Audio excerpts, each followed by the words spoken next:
What a game and what a finisher. Games greatest finisher అని ఊరికే అన్నారా?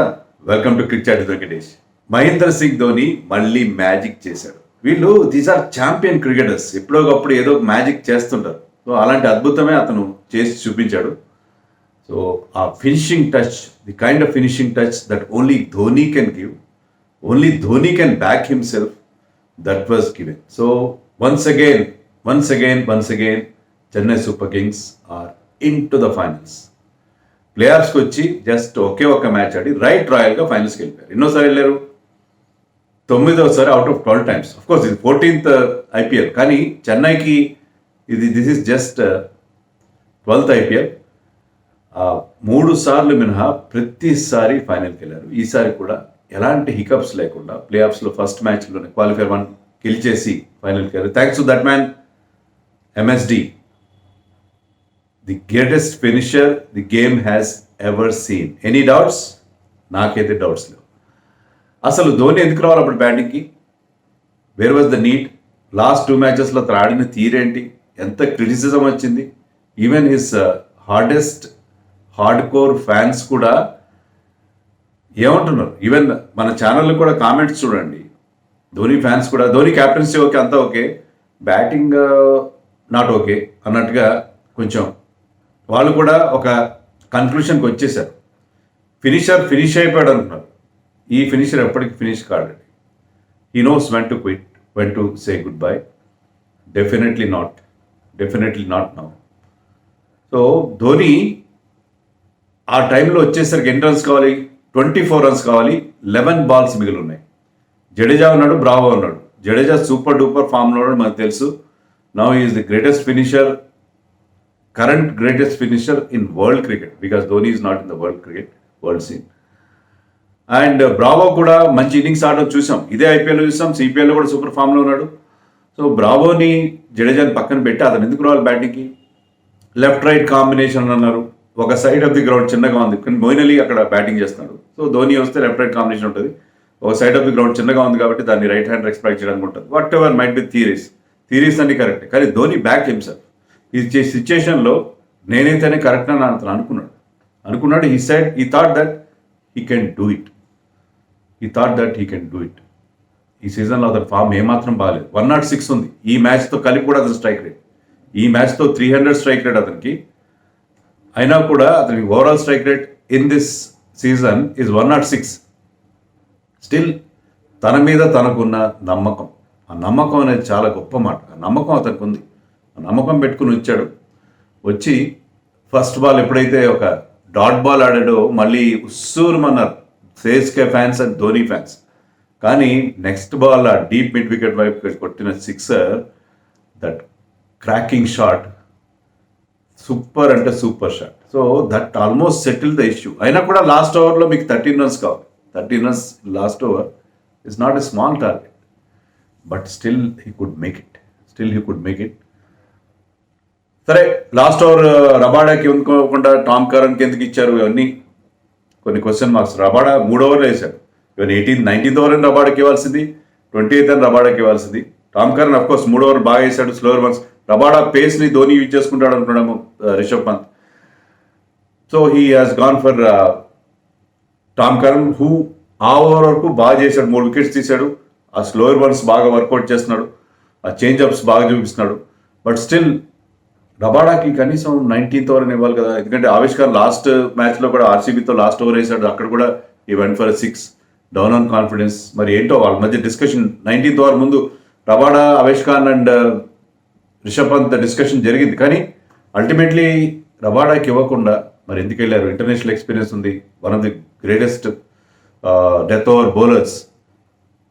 But I don't know, but whatever it is, but Dhoni మాత్రం ఆ కొట్టిన 3 4లు ఆఖరి కోర్స్ ఒకటి ఎడ్జ్ దగ్గర వెళ్ళింది. But fortune favours the Brave. Dhoni finished it of in grand style. But అంతకుముందు కూడా అద్భుతంగా బ్యాటింగ్ చూసాం కదా మనం. ఋతురాజ్ నుంచి అలాగే రాబినో తప్పని ఎవరు కంటిన్యూ చేస్తారంటే ధోని తప్ప. 19-2 అనుకుంటా అతను చేసిన స్కోర్స్. లాస్ట్ సీజన్లో ఒక 50 లేదు Rajasthan Royals card. So Robin ఉతప్పని తీసుకొచ్చారు. రైనా మరి ఫిట్గా ఉన్నాడో లేదో మనకు తెలీదు. ఫిట్గా లేకపోయినా ఇంకా ఛాయిసెస్ ఉన్నాయి వాళ్ళకి. బట్ ఎందుకు రాబిన్ ఉతప్పని ఆడించాడు? రాబిన్ ఉతప్పని ఆడించాడు, నెంబర్ 3లో పంపించాడు. That is his master stroke. Moeen Ali అంత మంచి స్టార్ట్స్ ఇవ్వట్లేదు. Robin Uthappa always he's does well in the top 3. ఆ టాప్ ఆర్డర్లోనే బాగా ఆడతాడు. అతను మొత్తం కెరీర్ రికార్డ్ చూడండి మీరు. He is not good in the middle order. Top ఆర్డర్లోనే when the ball is hard and new then only he bats well. So ధోనికి ఆ రీడింగ్ ఆఫ్ ది గేమ్, ఆ గేమ్ సిచ్యుయేషన్ని ఎప్పుడు ఎలాగా మార్చాలి అనేది. Course Shardul Thakur experiment fail అయింది. అక్కడ మనకి ఏమనిపించిందంటే బహుశా హార్దిక్ పాండ్యా ప్లేస్లో శార్దూల్ని ఏమైనా అనుకుంటున్నారా T20 వరల్డ్ కప్లో, అందుకే అతన్ని ముందు పంపించారా as mentors Dhoni, mentor Singh Dhoni అంటున్నా కదా, అలాగే ఏమైనా పంపించారా, whatever it is. But Shardul experiment fail అయింది in the sense he has given a licence to go and have a, ఎందుకంటే వికెట్స్ చేతిలో ఉన్నాయి, మంచి ప్లాట్ఫామ్ క్రియేట్ అయింది. ఆ టైంలో అలా అతన్ని పంపించడం not a bad decision actually, but it didn't work out. So ఇలాంటి నిర్ణయాలు తీసుకుంటాడు Dhoni. But Ruturaj Gaikwad was wonderful. Ruturaj Gaikwad was wonderful అంటే వండర్ఫుల్. ఎందుకంటే ఆ కన్సిస్టెన్సీ అతను చూస్తే 50 బాల్స్లో 70 runs, 140 స్ట్రైక్ రేట్, 4 50లు, ఒక 100 ఈ సీజన్లో. కోర్స్ 15 మ్యాచ్లు ఆడాడు.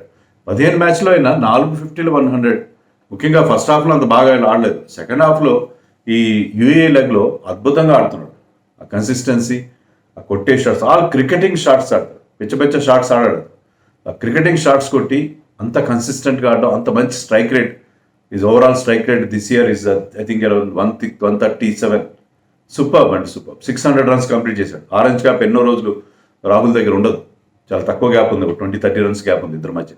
So Ruturaj was exceptional, man of the match, deserving man of the match. Of course finish చేసిన ధోని అయినా కూడా ఈసారి గౌతమ్ గంభీర్ నుంచి తీసుకుని అతనికి ఇచ్చినట్టు కాదు, like in world cup final. అలాగే Robin Uthappa did really well. అతను కూడా, ఎందుకంటే ఎప్పుడైతే 2 wickets ఫ్యాఫ్ డు ప్లెసిస్ తొందరగా అవుతాడో, I think that platform, that 110 run partnership between Ruturaj and Robin Uthappa almost settle the issue. కానీ ఏంటంటే తర్వాత వరుసగా వికెట్స్ పడ్డాయి. 110 for 1 నుంచి they became 119 for 4 in the 15th over. అది 15 overs, లాస్ట్ 5 oversలో they had to get 552 runs. అంటే ఓవర్కి 10.5 runs కొట్టాలి. సో అది అంత ఈజీ కాదు అగేన్స్ట్ దిస్ ఢిల్లీ బౌలింగ్లో అక్కడ మీకు వీక్ లింక్స్ ఏం కనబడవు. సో అలాంటి బౌలింగ్ మీద ఓవర్కి 10 runs చేయడం అనేది చాలా కష్టమైన టాస్క్. సో వికెట్లు చేతిలో ఉన్న సాధ్యం కాదు. ఎందుకంటే మనం చూసాం ఈవెన్ లాస్ట్ ఓవర్లో అలాగా 24 runs చేయాలి, 2 overs 24 runs చేయాలన్నప్పుడు లాస్ట్ ఓవర్లో ఈ యూఏఈ పిచ్ల మీద 4 runsని డిఫెండ్ చేయలేని పరిస్థితి, కూడా 4 runs కూడా డిఫెండ్ చేసుకున్న పరిస్థితిని చూసాం, 4 runs కూడా చేంజ్ చేయలేని పరిస్థితి చూసాం. సో అందుకని వికెట్స్ చేతిలో ఉండడం ఇంపార్టెంట్ కాదు. చాలామంది అంటారు ఎందుకు వచ్చి కొట్టలేరా, షాట్స్ కొట్టలేరా అనుకుంటారు, అందరూ అనుకుంటారు. కానీ వికెట్స్ చేతిలో ఉన్నాయా, మనం ఆ వికెట్ పారేసుకున్నా పర్వాలేదు అన్న సిచ్యుయేషన్ ఉన్నా కూడా you have to execute that shot. ఆ షాట్ కొట్టాలి, వెళ్ళాలి, బౌండరీ లైన్ క్లియర్ చేయాలి. బౌండరీ లైన్ క్యాచ్ అయితే ఏం చేస్తారు, లేకపోతే మీరు కొట్టిన అద్భుతమైన షాట్, మంచి టైమింగ్ అంతా అనుకున్నది నేరుగా ఫీల్డర్కి వెళ్తే ఏం చేస్తారు. సో ఇవన్నీ అంత ఈజీ కాదు. బట్ స్టిల్ ఆ లాస్ట్లో ఆ కావాల్సిన థ్రస్ట్, మోయిన్ అలీ కూడా మెచ్చుకోవాలి మనం. మోయిన్ అలీ ఎందుకంటే ఈ మంచి ఫామ్లో లేడు, చాలా లేట్ డౌన్ ది ఆర్డర్ ఆడుతున్నాడు. మంచి ప్రెషర్ సిచ్యుయేషన్లో కూడా he to was able to hit some big hits. అవసరమైన బౌండరీలు ఇచ్చాడు అతను కూడా. సో మోయిన్ అలీ కూడా మనం, సో ధోని చెప్పినట్టు is team work. Ultimately it is team work, not just అది ధోని వలనో, రితురాజ్ వలనో, రాబిన్ వలనో కాదు. Everybody contributed. That is the beauty of this Chennai lineup. So Dhoni the master finisher is at it again. So it is Dhoni's match. నిజంగా చాలా happy అనిపిస్తుంది. ఎందుకంటే ఇలాంటి champion cricketers sometimes వాళ్ళు ఇంకా వాళ్ళ దగ్గర ఏం లేదు అయిపోయింది అనుకున్న టైంలో suddenly they prove you wrong, they prove you totally wrong. So అలాంటి ఎబిలిటీ వీళ్ళకి ఉంది కాబట్టి they are legends, they are not ordinary people. కానీ ఢిల్లీకి మనకి బాధ అనిపిస్తుంది. ఎందుకంటే ఢిల్లీ వాళ్ళు మొదట అదే టాస్ ఓడిపోవడం వాళ్ళకి ఇబ్బందే, కానీ Prithvi Shaw played a blinder of a knock. So Prithvi Shaw is back in form. That is good for India actually, not only for Delhi Capitals. అద్భుతమైన ఇన్నింగ్స్ ఆడాడు, 34 balls 60 runs, 174 స్ట్రైక్ రేట్.